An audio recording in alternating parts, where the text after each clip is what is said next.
Bagi yang tidak tahu PC kentang buangan sekolah ini pernah saya pakai buat ngoding. Hello, good morning, Gridjuan.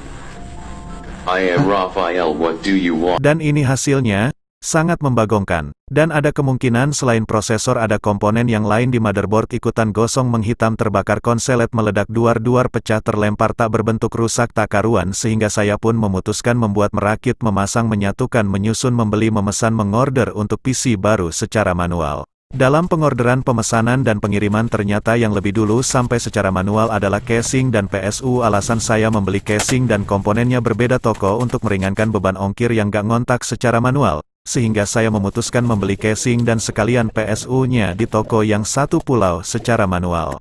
Dan di sini saya akan menjelaskan, menerangkan, mengajar, menunjukkan, memperlihatkan, memberitahu secara manual komponen-komponen mulai cara pasang secara manual, memperhitungkan secara manual, meletakkan secara mencolok secara manual, memasang secara manual, menyusun secara manual, lalu menghidupkannya secara manual agar menjadi manual karena semua akan manual secara manual pada akhirnya.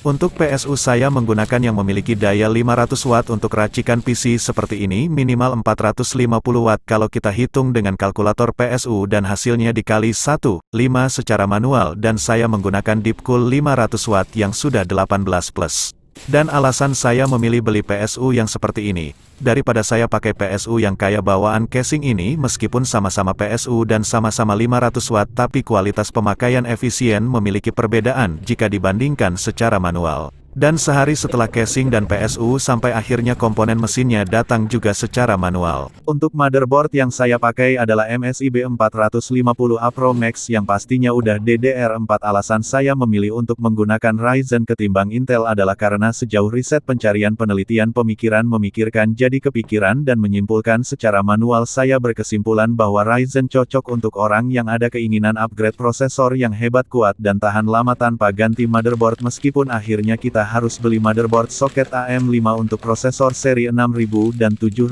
tapi saya melihat soket AM4 yang bisa menerima prosesor AMD seri 3000 sampai 5000 adalah hal hebat luar biasa yang mana saya bisa upgrade prosesor tanpa ganti motherboard secara manual. Dan itu lumayan berbeda dengan prosesor Intel yang mana jikalau ingin upgrade Intel Core i3 Gen 2 ke generasi 4 sudah harus ganti soket meskipun harus saya akui prosesor Intel lebih bagus daripada Ryzen dalam beberapa aspek secara manual. Prosesor yang saya gunakan untuk motherboard ini adalah Ryzen 5 4600G. Dari namanya yang ada G adalah sebuah tanda simbol dari prosesor yang memiliki AI GPU yang sudah lumayan untuk digunakan tanpa VGA eksternal, sehingga bisa menghemat pemakaian daya listrik karena tidak perlu harus memberi watt yang besar untuk VGA eksternal. Untuk pemasangan prosesornya kita hanya perlu mencari tanda segitiga di soket lalu dipaskan dengan segitiga di prosesor. RAM yang saya gunakan adalah 2x8GB DDR4 dengan speed 3200 MHz tapi kemungkinan kecepatannya hanya 2600 MHz dan karena saya menggunakan motherboard yang memiliki 4 slot memori RAM jadi saya akan memasangnya di urutan 2 dan 4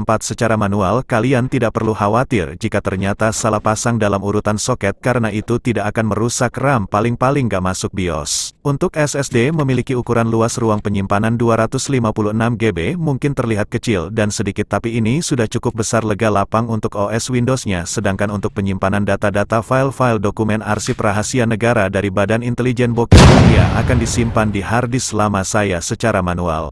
Untuk fan prosesornya cukup yang bawaan AMD dari pembelian pemesanan pengorderan secara manual dan kita pasangkan putar colok satukan ke motherboard secara manual. Setelah pemasangan perakitan pencolokan pemutaran menghubungkan merakit penyatuan komponen di motherboard secara manual saya pun akan mulai memasang PSU dan mencolok, memasang, merakit, menyusun, mengikat, menyatukan, mengelompokkan, menata, merapikan, meletakkan secara manual. Dikarenakan tidak mungkin saya akan menampilkan video berdurasi 3 jam yang isinya cuma orang yang menyusun, merapikan, mengikat, menata kabel secara manual jadi saya akan skip bagian ini.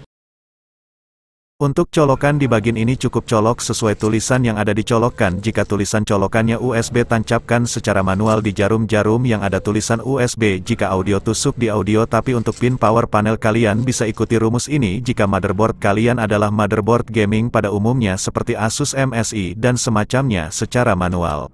Dan jangan berharap akan ada RGB di PC ini karena gue udah muak, gigi banyak banget yang share. Di Twitter cuman dikit, di TikTok gila banyak banget. Dan nampaknya hanya sampai di sini video saya karena Gila, penyimpanan yang tadinya 30 jadi 46 GB. Jadi kalian sebaiknya follow dan komentar meskipun itu cuma titik.